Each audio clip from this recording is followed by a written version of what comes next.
Mega DSC పేరుతో ఆంధ్రప్రదేశ్ రాష్ట్రంలో 15,941 ఉపాధ్యాయ పోస్టులను భర్తీ చేసినందుకు ఆంధ్రప్రదేశ్ ప్రభుత్వానికి, ముఖ్యమంత్రి చంద్రబాబు నాయుడు గారికి, విద్యాశాఖ మంత్రి లోకేష్ గారికి, అలాగే డిప్యూటీ సీఎం పవన్ కళ్యాణ్ గారికి, మిగతా మంత్రివర్గానికి, అదేవిధంగా అధికార యంత్రాంగానికి ప్రత్యేక కృతజ్ఞతలు తెలియజేస్తా ఉన్నాను.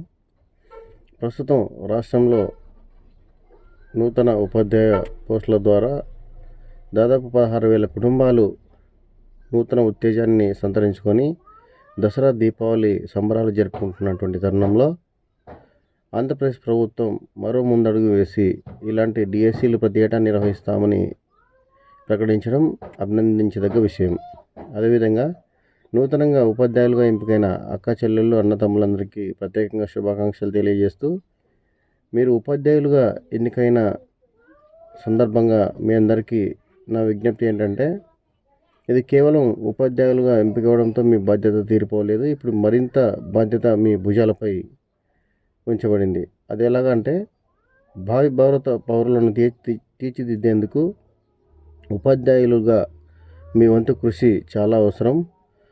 సమాజంలోని పేద, ధనిక, బడుగు, బలహీన వర్గాలతో పాటు పట్టణం, గ్రామ ప్రాంతాల తారతమ్యం, భేదాభిప్రాయాలు లేకుండా విద్యార్థులందరికీ నాణ్యమైన, విలువలతో కూడిన విద్యను అందించేందుకు మీరు కృషి చేయాలి.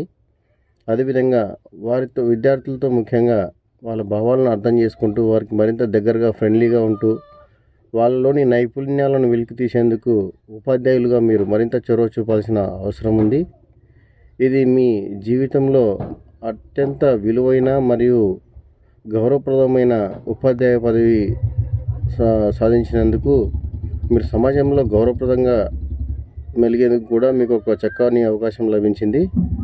కాబట్టి ఈ అవకాశాన్ని సద్వినియోగం చేసుకుంటూ నూతన ఆంధ్రప్రదేశ్ నిర్మాణంలో విద్యార్థుల పాత్రను పెంచేందుకు ఉపాధ్యాయులుగా మీ వంతు కర్తవ్యాన్ని నిర్వర్తిస్తారని ఆశిస్తూ, మరోసారి ఆంధ్రప్రదేశ్ ప్రభుత్వానికి ధన్యవాదాలు తెలియజేస్తూ, థ్యాంక్ యూ.